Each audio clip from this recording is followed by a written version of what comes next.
नमस्कार, मैं हूं जयश्री नागदा और आप देख रहे हैं बेबाक उदयपुर। क्या उदयपुर की सड़कें अब सफर के लिए नहीं, हादसों के लिए बन रही हैं?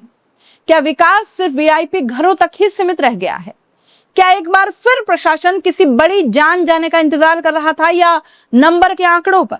और सबसे बड़ा सवाल, अगर इस गड्ढे में ईवी कार की जगह कोई बाइक, स्कूटी या स्कूल बस होती तो उसकी जिम्मेदारी कौन लेता?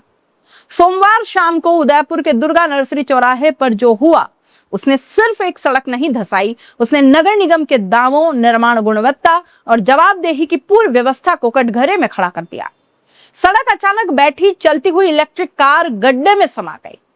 शहर की रफ्तार थम गई और लोगों के मन में वही पुराना सवाल फिर गूंज उठा, क्या हर हादसे के बाद सिर्फ बैरिकेडिंग कर देना प्रशासन की जिम्मेदारी रह गई है? उदयपुर के सबसे व्यस्त इलाकों में गिने जाने वाले दुर्गा नर्सरी चौराहे पर सोमवार शाम करीब 7 बजे अचानक सड़क धंस जाती है। उसी समय वहां से गुजर रही एक इलेक्ट्रिक कार के अगले पहिए सीधी धसी हुई सड़क के भीतर उतर गए। देखते ही देखते कार आधी सड़क पर और आधी नाले के ऊपर लटक गई। मौके पर अफरा तफरी मच गई, लंबा ट्रैफिक जाम लग गया और सैकड़ों लोग घटनास्थल पर जमा हो गए। गनीमत यह रही कि कार की रफ्तार ज्यादा नहीं थी और उसमें सवार लोग सुरक्षित बाहर निकल आए। लेकिन ये राहत इस सवाल का जवाब तो नहीं देती ना कि आखिर शहर के बीचों बीच सड़क अचानक क्यों धंस गई। लोगों का कहना है कि यह कोई पहली घटना नहीं है। इसी सड़क पर पिछले 3 वर्षों में यह तीसरी बड़ी घटना है। हर बार सड़क धंसती है, मरम्मत होती है, कुछ दिन शोर मचता है और फिर मामला ठंडे बस्ते में चला जाता है। लेकिन स्थायी समाधान आज तक नहीं मिला। घटना के बाद यातायात पुलिस मौके पर पहुंची, बैरिकेड्स लगाए गए, रास्ता बंद किया गया और क्रेन बुलाकर कार को बाहर निकाला गया। इसके बाद घंटों की मशक्कत के बाद ट्रैफिक सामान्य हो पाया। लेकिन सवाल यह है कि जब खतरे की आशंका पहले से थी तो रोकथाम पहले क्यों नहीं होती? कार्रवाई हमेशा हादसे के बाद क्यों शुरू होती? इसलिए लोगों ने जो आरोप लगाए, उन्होंने इस पूरे मामले को और भी ज्यादा गंभीर बना दिया। उनका कहना है कि नाले का निर्माण निवर्तमान मेयर के घर तक तो कराया गया, लेकिन उसके आगे करीब 50 मीटर का हिस्सा छोड़ दिया गया।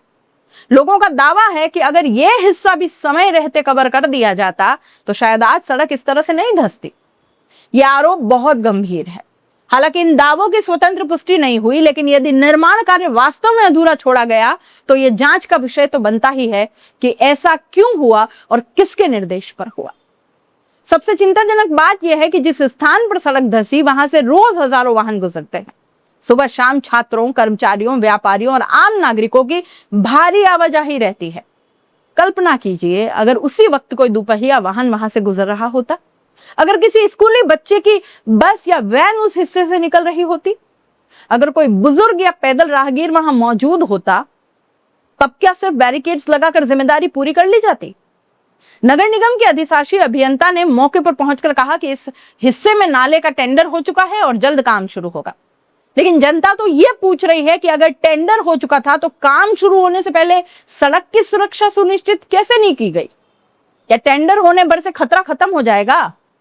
दरअसल ये सिर्फ एक सड़क धंसने की कहानी है ही नहीं दोस्तों, यह उस व्यवस्था की तस्वीर है जिसमें चेतावनियां मिलती रहती हैं, शिकायतें होती रहती हैं, पुरानी घटनाएं बार बार इसी तरह आपके सामने याद दिलाई जाती रहती हैं, लेकिन कार्रवाई तब होती है जब हादसा सामने आ जाता। रिकॉर्ड भी यही बताते हैं। 2 साल पहले आयड़ पुलिया के पास इसी मार्ग पर सड़क धंस गई। सड़क का बड़ा हिस्सा नीचे बैठ गया और महीनों तक रास्ता बंद रहा। उससे पहले अशोकनगर क्षेत्र में पुराने नाले का ढांचा टूटने से कई वाहन नाले में गिर गए। तब भी स्थानीय लोगों ने शिकायतें की थी। यानी घटनाएं कोई नई नहीं है, लेकिन समाधान अब भी अधूरा है। अब सबसे बड़ा सवाल नगर निगम और संबंधित अधिकारियों के सामने है। क्या हर बार सड़क धंसने के बाद मरम्मत करना ही समाधान है, या शहर के पुराने नालों और कमजोर ढांचों का व्यापक तकनीकी सर्वे करवाया जाएगा? क्या उन अधिकारियों की जिम्मेदारी तय होगी जिन्होंने निर्माण, रखरखाव या निरीक्षण में लापरवाही बरती? यदि जांच में किसी स्तर पर चूक सामने आती है तो क्या उसके लिए जवाबदेही तय होगी? शहर का विकास सिर्फ नई सड़कें बनाने से नहीं होता। हालांकि वो भी बड़ा मुश्किल है, क्योंकि यहां तो खड्डों में ही जीवन बीत जाता है लोगों का। लेकिन फिर भी चलिए मान लेते हैं कि सड़कें बनी, तो क्या विकास उसी से नापेंगे?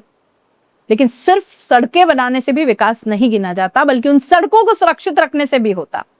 नागरिक टैक्स इसलिए देते हैं कि उन्हें सुरक्षित बुनियादी सुविधाएं मिल पाए, न कि हर दिन ये डर रहे कि अगला गड्ढा उनकी गाड़ी या जान को निगल जाएगा। फिलहाल राहत की बात सिर्फ इतनी है कि इस घटना में कोई जनहानि नहीं हुई, लेकिन यह भी सच है कि हर बार किस्मत साथ दे इसकी कोई गारंटी नहीं है। अब निगाहें इस बात पर टिकी है कि नगर निगम इस बार केवल गड्ढा भरकर मामला खत्म करता है या पूरे इलाके की तकनीकी जांच, निर्माण गुणवत्ता और अधूरे नाला निर्माण की निष्पक्ष समीक्षा कर वास्तविक समाधान की दिशा में कदम उठाता है। क्योंकि शहर अब सिर्फ आश्वासन नहीं, जवाब चाहता है। और सबसे अहम सवाल आज भी वही है, उदयपुर की सड़क आखिर धंसी क्यों? और अगर अगली बार किसी की जान चली गई तो उसकी जिम्मेदारी कौन लेगा? कमेंट बॉक्स में जरूर बताइएगा आप इस पूरे मामले के बारे में क्या सोच रहे हैं।